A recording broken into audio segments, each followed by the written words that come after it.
बिस्मिल्लाहिर्रहमानिर्रहीम। अस्सलाम वालेकुम नाज़रीन, live with doctor Shahid Masood के साथ मैं हूं नाला अली। नाज़रीन, दौरा तुर्किया मुकम्मल करके वज़ीर आज़म शहबाज शरीफ साहब वतन वापस रवाना हो गए हैं। दूसरी जानिब IG पंजाब उस्मान अनवर साहब ने कहा है कि 9 मई के वाक़यात में मुलव्विस अफराद के खिलाफ ठोस सबूत मौजूद हैं जो अदालत में पेश किए जाएंगे।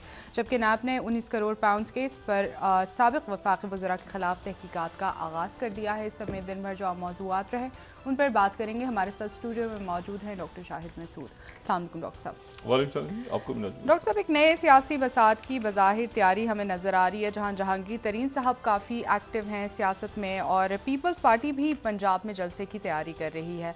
आइंदा आने वाले दिनों में क्या हमें इस सियासी तौर पर क्लैरिटी नज़र आएगी या मज़ीद हमें इस्तेहकाम सियासी और मुआशी तौर पर मुल्क में देख सकेंगे? ना जी, फिलहाल सियासी इस्तेकाम है और ना ही माशी इस्तेकाम है, बल्कि मजीद हिजान है, क्योंकि ये अब एक मामला जो कहते हैं ना कि मंतकी अंजाम की तरफ ये कुछ शेप ले रहा है। जी। लेकिन यानी पॉलिटिकल चेस बोर्ड के शेप लेने से पहले एक बड़ा हिजान और बड़ा तूफान इस वक्त बपा है मुल्क में। और आगाज तो तहरीक इंसाफ से करते हैं। 7 तारीख को ये जो 190 बिलियन जी। पाउंड्स का एक केस चल रहा है, इस पे जो है वो 7 तारीख को पेशी है साबिक वजीर आजम की। और खबर यह है कि बाकायदा एक शख्सियत ने खुद को वादा माफ गवाह के तौर पे पेश कर दिया। और ये जो शख्सियत है, इस शख्सियत के बारे में कोई तसव्वुर भी नहीं कर सकता था कि ये सबसे पहले, क्योंकि बाकी लोग भी जो जिन्होंने छोड़ा है तहरीक इंसाफ को, उन्होंने प्रेस कॉन्फ्रेंसें की हैं, उन्होंने भी बहुत सी बातें बताई हैं, बता रहे हैं, सब कुछ कर रहे हैं।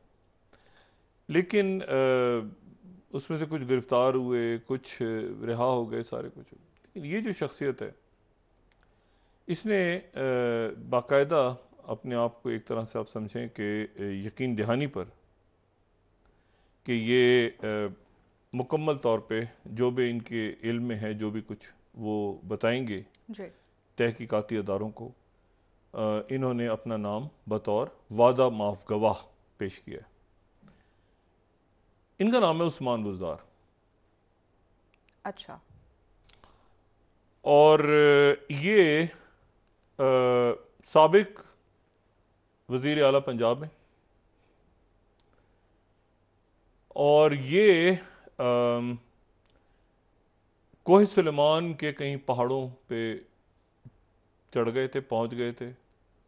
वहां से इन्होंने राब्ता किया बलूचिस्तान में, और वहां से इन्होंने राब्ता करके फिर कोयटा में इन्होंने प्रेस कॉन्फ्रेंस की, और इन्होंने उस प्रेस कॉन्फ्रेंस के बाद ये कहा कि मैं इस शर्त पे वापस आ रहा हूं कि मुझे गिरफ्तार नहीं किया जाएगा। तो ये जाहिर है कि जब गिरफ्तार नहीं किया जाएगा तो वो ये कंडीशन हो सकती है कि इन्होंने अपने आप को बतौर वादा माफ पेश किया इस वक्त। अब क्या उसकी टर्म्स एंड कंडीशंस हैं, उसमें मैंने जो पूछा इनके करीबी लोगों से, एक बड़ी हैरान कुन सी बात है, लेकिन बहरहाल ये इस तरह होने जा रहा है। उन्होंने कहा जी बात यह है कि साईं को तो कुछ पता नहीं था, तो साईं तो बस जो फाइल आती थी उस पर साइन कर देते थे। अच्छा। या अंगूठा लगा देते थे। तो साईं तो आपको पता है ना, मासूम आदमी है, इंतहाई भोले भाले आदमी है। तो वो तो कहते हैं कि मुझे तो ऐसे ही मुख्तलिफ मामलात में डाल दिया, तो मैं तो सब कुछ बताने को तैयार हूं। तो ये इनकी प्रेस कॉन्फ्रेंस भी कोयटा में हुई। जी बिल्कुल। और ये पहाड़ों से कहीं से उतरे, और उसके बाद ये वहाँ पे जाहिर है कि फिर पूरी उसमें, मतलब ना ये पंजाब में है ना ये इस्लामाबाद में, बल्कि ये कोयटा में प्रेस कॉन्फ्रेंस की इन्होंने।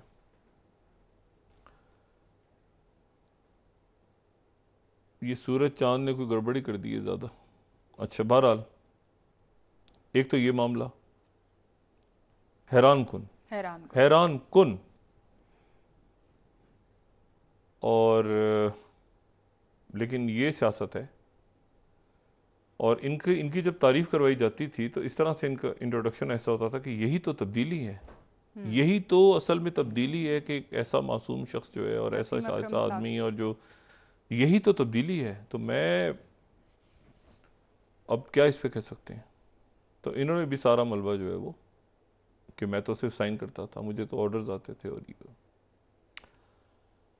दूसरी जो है तो ये तो बहुत ही हैरान कुन बात है।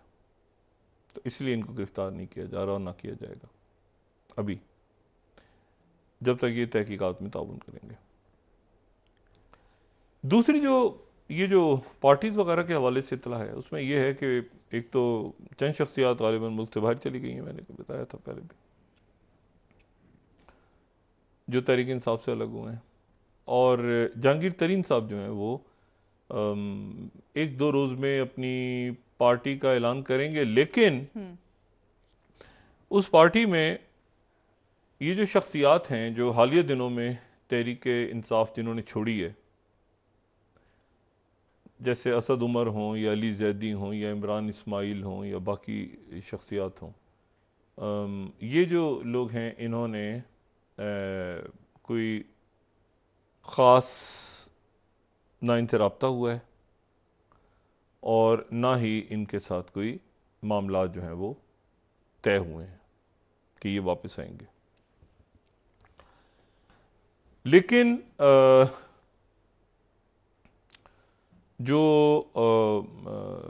ज़राए हैं, ज़ाहिर दोनों तरफ से ये खबर, चाहे कोई वो परवेज़ खटक साहब बड़े करीब रहे हैं शाह महमूद कुरैशी, इनके जहांगीर तरीन साहब के। लेकिन परवेज़ खटक साहब की भी जो है वो एक जो उनकी इस पूरे के पूरी पार्टी में या जहांगीर तरीन साहब की ग्रुप तो नहीं, अभी पार्टी की शक्ल लेंगे और फिर पार्टी अनाउंस करने के बाद फिर ये लंदन जाएंगे और नवाज शरीफ साहब के साथ फिर इनकी जो बात होगी वो पार्टी इनकी जम नहीं होने जा रही। और परवेज़ खटक साहब से बात इसलिए नहीं हो रही कि परवेज़ खटक साहब एक कुछ ऐसी उनके कोई डिमांड हैं जो जहांगीर तरीन साहब जिन पे आमादा नहीं हो रहे। यानी वो एक बड़ा चंक चाहते हैं कि इस ग्रुप का जो पूरा मतलब सिलसिला है वो उनसे मतलब उनकी तरफ हो जाए, ठीक है, बजाय कि जहांगीर तरीन साहब उसको हेड करें या लीड करें। जहांगीर तरीन साहब के साथ वो लोग ज़्यादातर आ रहे हैं जो जब जहांगीर तरीन साहब को हटाया गया तो वो लोग भी कॉर्नर हो गए। यानी ये वो हैं जो वफादारान जहांगीर तरीन साहब समझ लें आप, जिनको जहांगीर तरीन साहब ने जिन्होंने बुरे वक्त में जो जहांगीर तरीन साहब के साथ खड़े हुए। ये जो शख्सियात हैं इन्होंने तो जहांगीर तरीन साहब को निकाला था, तो ये जहांगीर तरीन साहब के साथ कैसे आएंगे, ठीक है।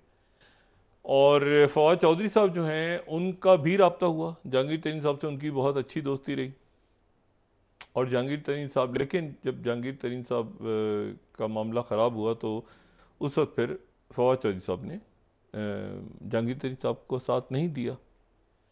जहांगीर तरीन साहब जो हैं उनको इस बात का दुख रहा बहुत ज़्यादा कि फवाद चौधरी ने मेरा मुश्किल वक्त में साथ नहीं दिया। और उसकी वजह यह है कि फवाद चौधरी साहब के पीछे उस वक्त लगे हुए थे आमिर कियानी साहब।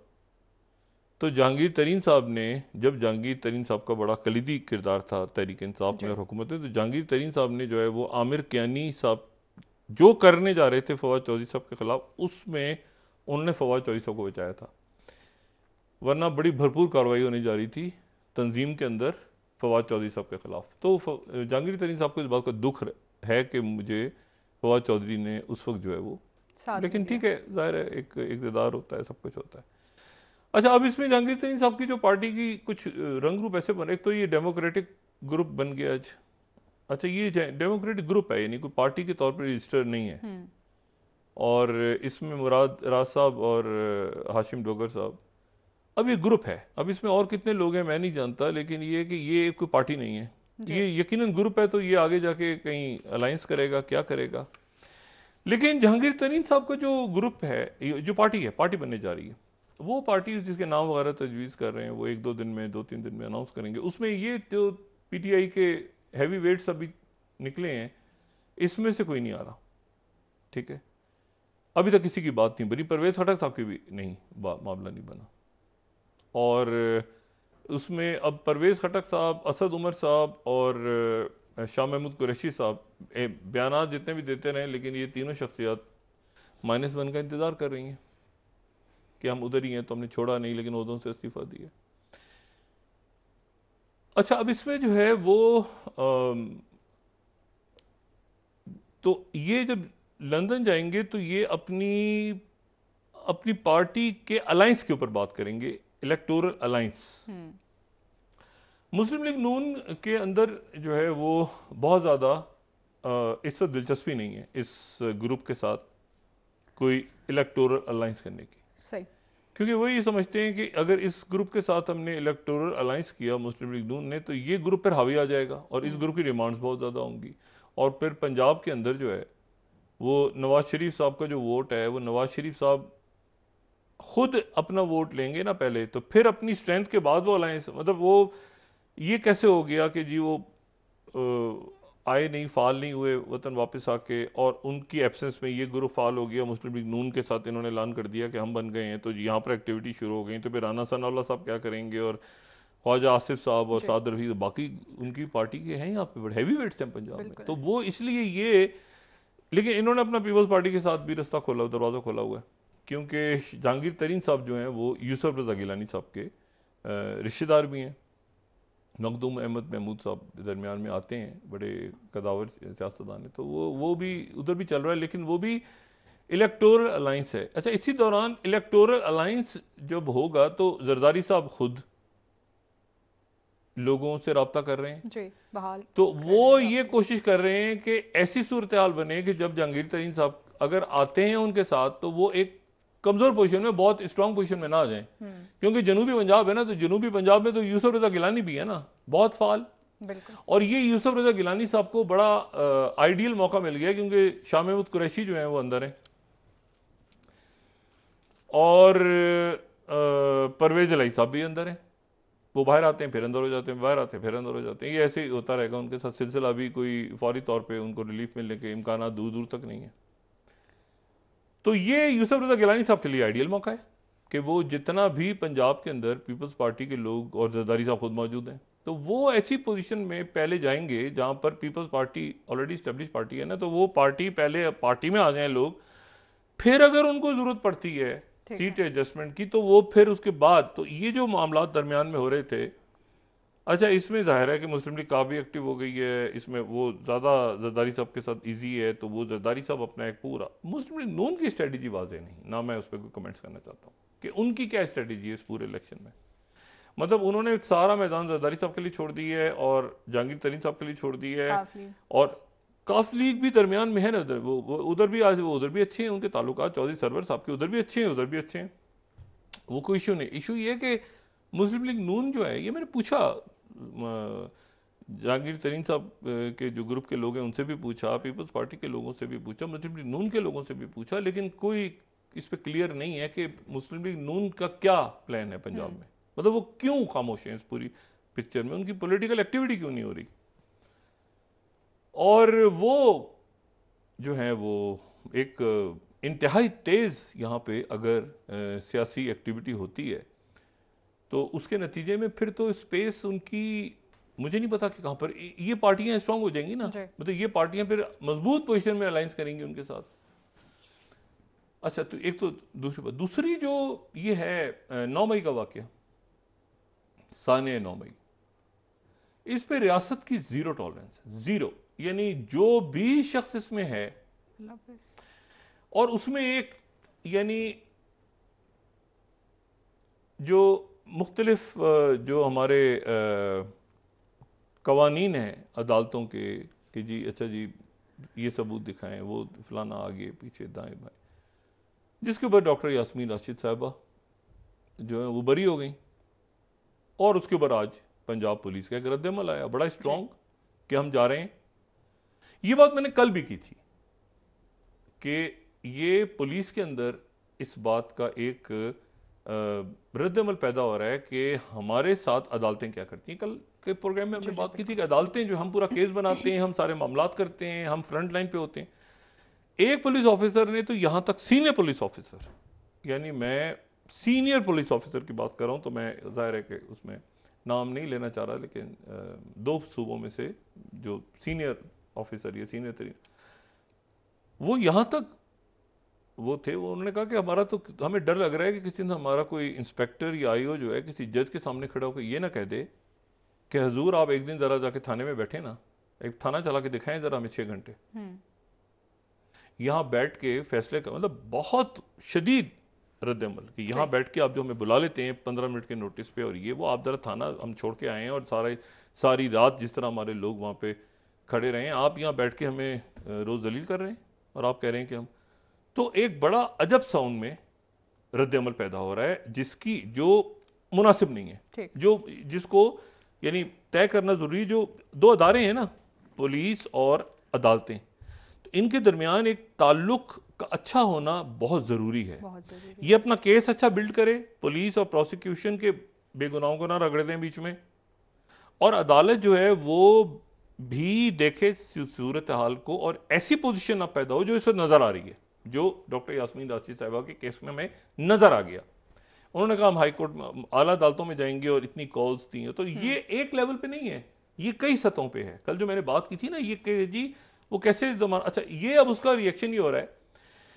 फिर मैंने पूछा, मैंने कहा जी ये इसका, और लोगों से मैंने दरियाफ्त किया, ब्यूरोक्रेट से और बाकी लोगों से, मैंने कहा ये क्यों हो रहा है। उन्होंने कहा जी बात ये है कि ये चंद खानदान चूंकि बरसा बरस रहे हैं हुक्मरान, तो इन्होंने हर जगह अपना बंदा रखा हुआ है, हर जगह,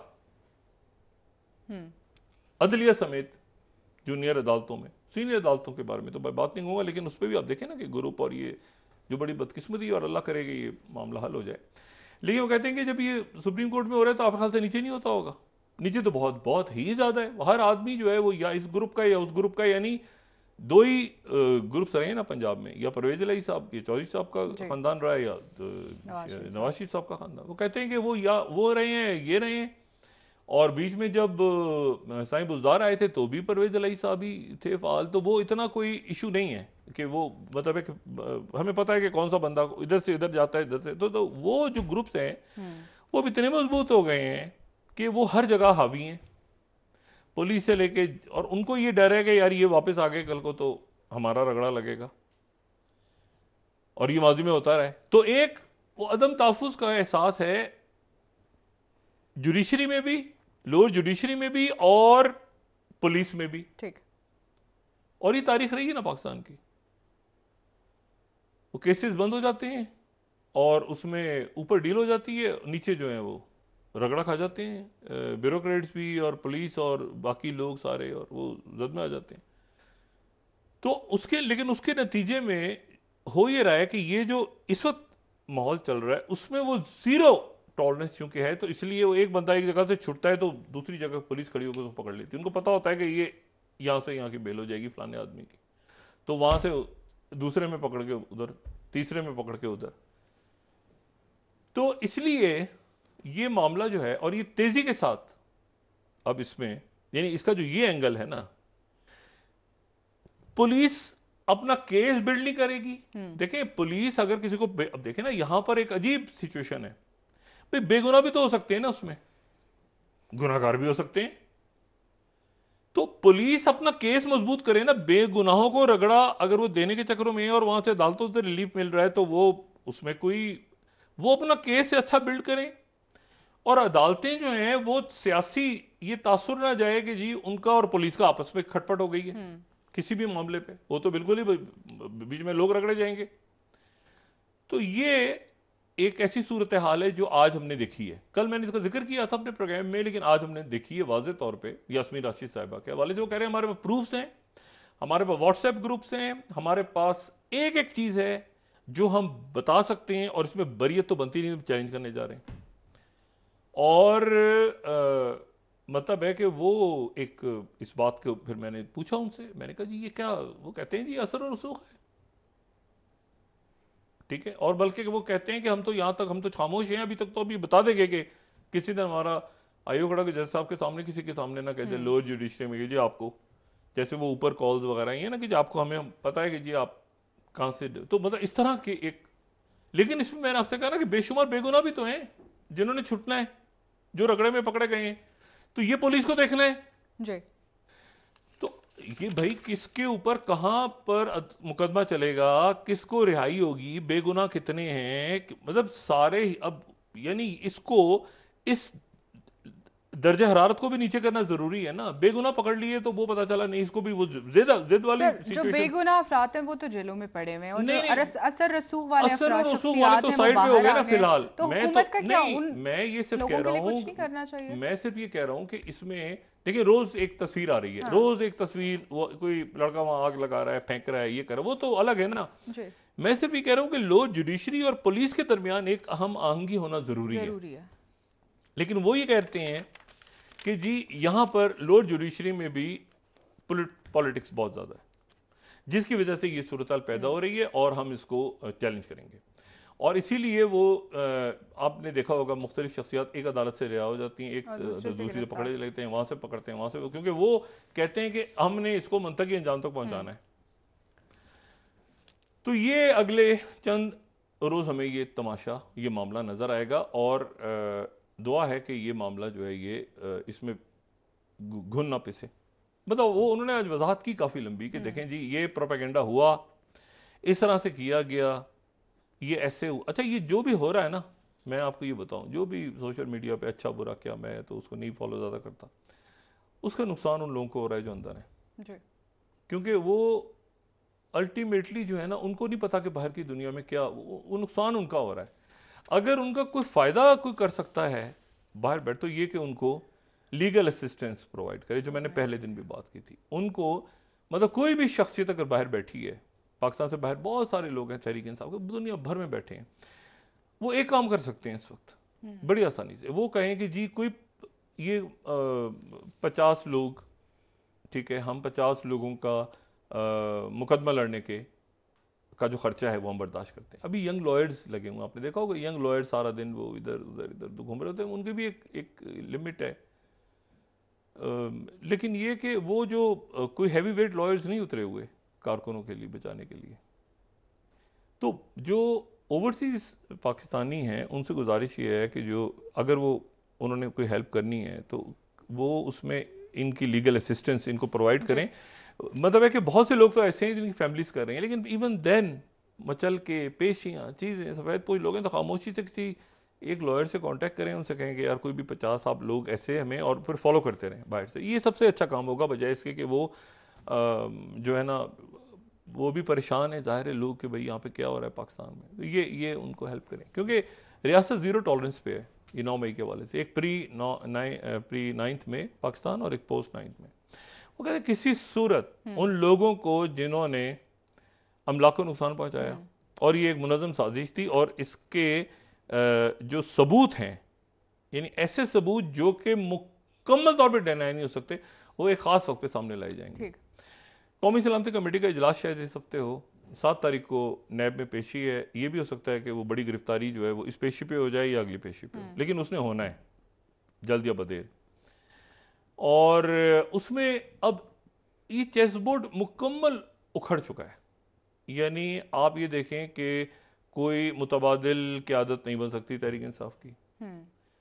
अब पाकिस्तान तहरीक इंसाफ के नाम से पार्टी बना लें या कोई और पार्टी बनाई जाएंगे, उसमें वो मतलब वो जो वोटर है वो उधर ही, आप जो मर्जी कर लें वो वोटर उधर ही रहेगा। हाँ। ये चेस बोर्ड उखड़ गया। वो वोटर जो है मतलब इलेक्टेबल हों, ठीक है, उनके इलाके के अंदर इलेक्टेबल होते हैं जो उनके इलाके में बस वो। और ये मैं बड़ी, आपको पता है कि चाहे वो कोई भी पार्टी हो, तहरीक इंसाफ ही क्यों ना हो, जब ये कोई बात करता है ना कि हम खंबे को भी खड़ा कर दें तो उसको वोट मिलेगा, तो ये इंसानी शऊर की तौहीन है।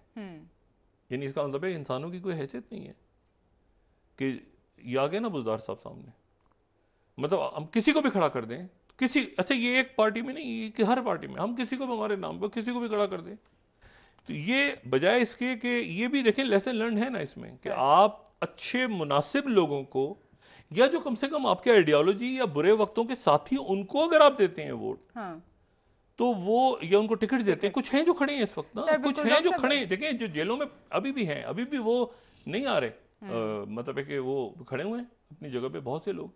लेकिन ये कि अक्सरियत जो है वो तो ऐसे बैठ गए हैं जाके जैसे उनका कोई ताल्लुक ही नहीं था। बिल्कुल सर, ब्रेक ले लेते हैं सर, वापस अच्छा, आके माफ इनमें से कोई नहीं हुआ, मुकदमे सब पे हैं। कमाल की बात ये मुकदमे है कि ये समझ बिल्कुल रहे हैं कि हम 9 मई से बच गए हैं, बचा कोई नहीं है, एनआरओ कोई नहीं हो रहा। सर, एक ब्रेक ले लेते लेकिन हैं। वो एक सेल्फ डिनाइल मोड में है ना कि हम चूंकि बाहर है यार, हमें तो पता है कुछ नहीं, तो हम तो खाना खा रहे हैं, घूम रहे हैं, फिर रहे हैं, सैर कर रहे हैं। ये सब 9 मई में है।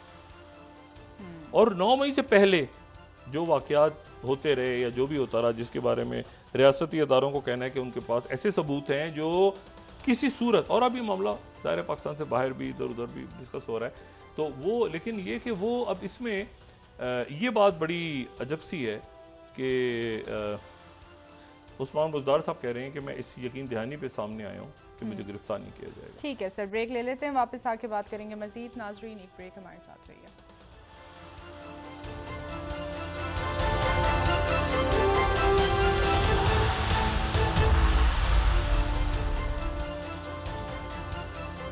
वेलकम बैक नाज़रीन। जी डॉक्टर साहब, नैब की जानिब से जो मुतादिद केसेस में तहकीकात का आगाज़ किया गया है, माजी में हमने देखा कि यही सियासी जमातें जो हुकूमत में इस वक्त मौजूद हैं, इन्होंने कहा कि ये नैब को पॉलिटिकल इंजीनियरिंग के लिए इस्तेमाल किया गया है। तो क्या इस बार ये मुख्तलिफ है किसी तरह से भी? नहीं, बिल्कुल भी नहीं।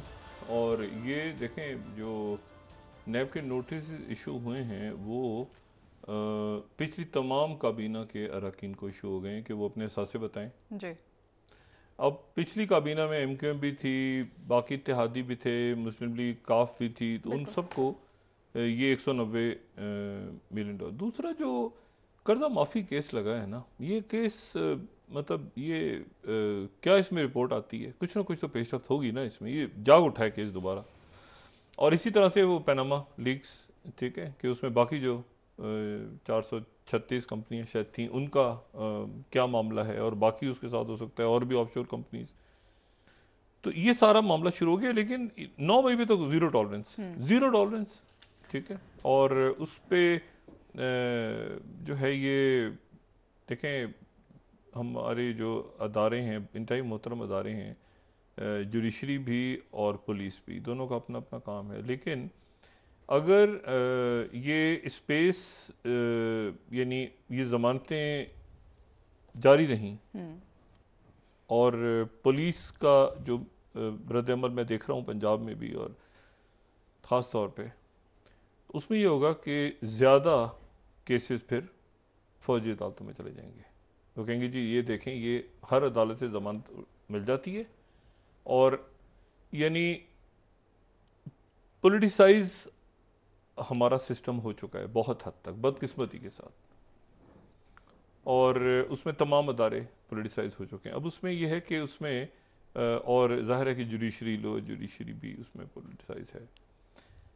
ये तासुर जो है ये बड़ा, ये इसमें मैंने आपसे कहा ना कि इसमें जो जाहिर है मुकदमा कहीं तो चल रहे हैं, अब वो बार बार जमानत हो गई, ये हो गया, वो हो गया, फलाना, अभी तो ये करप्शन केस वगैरह चल रहे हैं ना। लेकिन जो 9 मई के केसेस पे अगर होता है, जैसे कि डॉक्टर यास्मीन राशिद साहबा के हवाले से आज रद्द-ए-अमल आया पंजाब पुलिस का, तो मुझे इस बात का खदशा है कि ये मामला जो हैं ये कहीं मिलिट्री कोर्ट्स की तरफ ना चले जाएं सारे। और क्योंकि तो यहाँ पर हमें बहुत ज़्यादा, बहुत एहतियात से सब ने अपने अपने फरीज़े सरअंजाम देने, और उसमें जो है वो ऐसे इश्यूज नहीं खड़े होने। और ख़ास तौर पे जो मैं देख रहा था कि पुलिस का रवैया, कि उन्होंने जो आईजी पंजाब है उन्होंने कहा कि जी हमें गालियाँ दी जा रही हैं, गलत प्रोपेगेंडा किया जा रहा है, पुरानी तस्वीर लगाई जा रही हैं, और उसके नतीजे में गालियाँ दी जा रही हैं तमाम डिपार्टमेंट को, पुलिस। अब ये देखें, ये जो भी लोग कर रहे हैं, ये वो तो नहीं कर रहे हैं ना जो जेलों में बंद है, ये जो भी लोग कर रहे हैं वो अपनी तरफ से शायद अच्छा कर रहे हैं, लेकिन उसका नुकसान अंदर हो रहा है लोग, क्योंकि वो इस बात को समझना बहुत जरूरी है कि सोशल मीडिया पे अगर गालम गलोच आप कर रहे हैं तो उसका नुकसान हो। अगर आप ये डाल देना इस वक्त कि जी देखें पुलिस कितना अच्छा काम कर रही है और कितना अच्छा कैदियों के साथ बर्ताव है, और ये देखें कितना अच्छा, तो उसका शायद पॉजिटिव इम्पैक्ट, दूसरे का नेगेटिव इम्पैक्ट हो रहा है, क्योंकि वो ये कह रहे हैं कि हमें गालियां दी जा रही हैं। अच्छा, अब तो इसलिए बहुत ज्यादा एहतियात के साथ आगे चल रहे हैं, ठीक है। और ओवरसीज पाकिस्तानी, जैसे मैंने कहा ना कि एक सबसे अच्छा इस वक्त ये हो सकता है कि बजाय वो, एक तो चले लॉबी वगैरह कर रहे हैं, जो भी कर उसको छोड़ें, लेकिन जो ग्राउंड पे लोग परेशान है ना, परेशान हाल कारकुन है, किसी एक वकील का, जो आसानी से हो सकता है, किसी एक वकील को कहें कि जी आप ये 10 लोग, 12 लोग, 15 लोग हमें कम्युनिटी में बैठे हैं यार, उनके आप लीगल केसेस देखें प्लीज, ताकि उनका कोई वाली में चल के जमा करवाना, ये पेशियां आगे पीछे, बड़ा पूरे खानदान तबाह हो गए इसमें, ये जो वाकया हुआ है। अच्छा, फिर इसमें जो है खत्ते के जो हालात हैं वो इस कदर दबाव पाकिस्तान पे बतौर रियासत पड़ रहा है। ये शंग्रीला डायलॉग जो सिंगापुर में होता है, शंग्रीला होटल है जिसकी वजह से को शंग्रीला डायलॉग कहते हैं। IISS बड़ा थिंक टैंक है। वो मनामा डायलॉग भी पहले वो जेनीवा में भी होता था, वो खत्म हो गया। अभी प्रॉपर ट्रैक 1 डायलॉग है। यानी ट्रैक 1 डायलॉग वो होते हैं जहां पर यानी आप समझें कि वो ममालिक जिनके आपस में ताल्लुकात अच्छे भी नहीं है, वो अमूमन ट्रैक 2 डायलॉग करते हैं ना, ये ट्रैक 1 डायलॉग है, यानी वो आमने सामने आते हैं। यानी चाइना के जो नए डिफेंस मिनिस्टर हैं वो, और उनके सामने जो है वो डिफेंस मिनिस्टर चाइना के, और यहां से जो नए डिफेंस मिनिस्टर हैं, ये उनका पहला ली शेंगफू का पहला खिताब था किसी इंटरनेशनल फोरम पे। तो उन्होंने रगेद दिया अमेरिका को, अमेरिका ने चाइना को रगेद दिया। उन्होंने अब ये पूरी पॉलिसी जो स्पीच है ना, जो चाइना के फॉरेन डिफेंस मिनिस्टर की स्पीच, पूरी चाइना की पॉलिसी है। उन्होंने ये भी कहा कि हम एशियन नेटो को ये नेटो यहाँ क्यों आ रही है, उन्होंने क्वाड को भी रगेद दिया। उन्होंने कहा उनका क्या ताल्लुक है यूरोप का यहाँ से, ठीक है, यहाँ पर आए और एशियन अपनी पॉलिसियां बना रहे हैं और यहाँ पे कोई ताल्लुक नहीं है।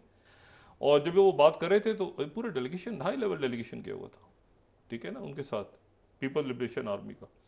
और उनकी जो स्पीच थी, उनकी स्पीच में बहुत सारे नुक्ते थे। उन्होंने जो है वो अमेरिका के बारे में बात की, उन्होंने यूक्रेन के बारे में बात की, उन्होंने तकरीबन हर टॉपिक पे बात की। लेकिन 8वीं स्लाइड अगर हम दिखाएं साउथ चाइना मॉर्निंग पोस्ट की, तो China no threat to India military, ये उनकी डेलीगेशन ने वहाँ पे कहा। जो डेलीगेशन की स्पीच थी, उन्होंने कहा कि हम हमारे साथ मुकाबला ही नहीं है। उनसे किसी पूछा इंडिया का, उन्होंने कहा इंडिया की आर्मी का क्या मुकाबला है हमारे साथ, आप उनका असला देखें, उनके टैंक्स देखें, आप ये तो सवाल ही बड़ा अजीब सा है कि आप हमें इंडिया से मिला, मतलब इस तरह करके उन्होंने वहाँ बात की। अच्छा, अब मसला ये है कि वो, और ये भी उन्होंने कहा कि लॉयल पार्टनर नहीं होंगे वाशिंगटन के ये चाइना के खिलाफ। ये अगर ख्याल है कि नई दिल्ली लॉयल पार्टनर होगा क्वाड या किसी और सूरत में, तो नहीं होगा। ये भी बड़ी इंटरेस्टिंग बात उन्होंने फोरम पे ओपन, ये ट्रैक 1 फोरम में हो रही है बात, स्पीच यानी तकरीरें हो रही हैं और सवाल जवाब के सेशंस। और लेकिन उसके साथ एक और वाकया हुआ है जो बड़ा अनयूजुअल है, जो मैंने कम से कम इस तरह इतना अरसा हो गया यानी पढ़ा भी नहीं कहीं, और कवर भी इस तरह के वाकयात को हम कर रहे हैं आलमी। राइटर्स ने खबर लगाई है आज, बड़ी अजीब खबर है, बड़ी अजब खबर है। और मैं राइटर्स को ही कोट करता हूं, वो ये कह रही है, 13वीं स्लाइड है, कि world spy chiefs meet in secret conclave in Singapore. अच्छा, ये इस तरह होता नहीं है। वो ये कह रहे हैं कि 15 मुल्कों की इंटेलिजेंस एजेंसी के चीफ्स सिंगापुर में खामोशी से मिले, जिसमें इंडिया भी है, अमेरिका भी है, बाकी नाम नहीं लिए उन्होंने मुल्कों के, लेकिन 2 दर्जन जो इंटेलिजेंस एजेंसीज के चीफ्स मिले। अब ये एक तो इतने बड़े फोरम पे मिलते हैं, अमूमन 2 मुल्कों के या 3 मुल्कों के तो हमें पता है मिलते हैं इंटेलिजेंस चीफ्स, और इस तरह का 2 दर्जन मुल्कों के इंटेलिजेंस चीफ्स मिले और खबर लीक हो गई, रॉयटर्स को लीक हो गई। ये मेरे लिए बड़ी हैरानकुन बात है। फिर दूसरी बात जो है वो ये है कि तैयब उर्दगन जो है, उन्होंने हलफ उठाया जी, और हलफ उठा लिया, और उन्होंने आज अपनी काबीना का ऐलान किया। उनके वजीर खारजा जो हैं बड़ी जबरदस्त पर्सनैलिटी, ठीक है, और वो जो हैं वो हैं हाकन फिदैन उनका नाम है, और वो अगले वजीर खारजा होंगे तुर्की के। सवाल ये है कि ये पहले किस मनसब पे थे? वजीर खारजा बनने से पहले ये 2010 से लेके 2023 तक नेशनल इंटेलिजेंस के सरबराह थे टर्की के। अच्छा, यानी टर्की के चीफ स्पाई, टर्की की इंटेलिजेंस सर्विसेज के जो चीफ हैं वो उनके अगले फॉरेन मिनिस्टर हैं। ठीक, यानी ये अच्छा, और ये तैयब उर्दुगन जो है प्रेसिडेंट तैयब उर्दुगन ने ही इनको अपॉइंट किया था 2010 में इंटेलिजेंस चीफ, और फिर उससे पहले ही उनके ऑफिस में उनके साथ है, तो पुराने दोस्त हैं उनके। लेकिन उनका वजीर खारजा बनना, ये अब देखिए ना, पूरी दुनिया पे ग्रिप है इंटेलिजेंस सर्विस और वजीर खारजा सर।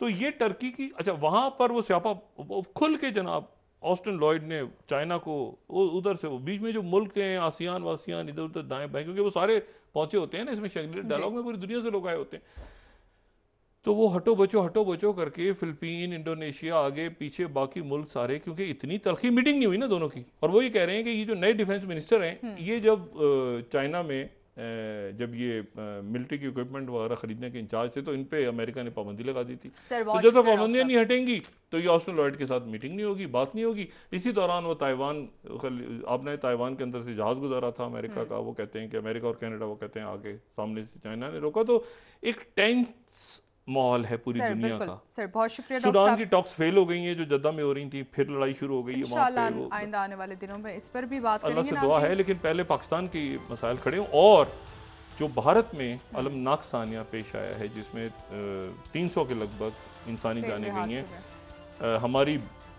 ताज़ियत, ठीक है, जितने लोग ज़ख्मी हैं, जितने लोग दुनिया से गए उनके अहल खाना से ताज़ियत, जितने लोग ज़ख्मी हैं अल्लाह ताला सबको सेहत दे। हमारे तरफ से, पाकिस्तान की तरफ से तमाम ख्वाहिशात, नेक ख्वाहिशात और दुआएं। बहुत शुक्रिया डॉक्टर साहब। नाज़रीन कल इंशाल्लाह दोबारा आपसे मुलाकात होगी। मशरीन आला अली को इजाज़त दीजिए। अल्लाह हाफ़िज़ जी डॉक्टर। अपने दोस्तों रिश्तेदारों, गिरदोनवाह के लोगों का सब ख्याल रखिएगा। अल्लाह हाफ़िज़।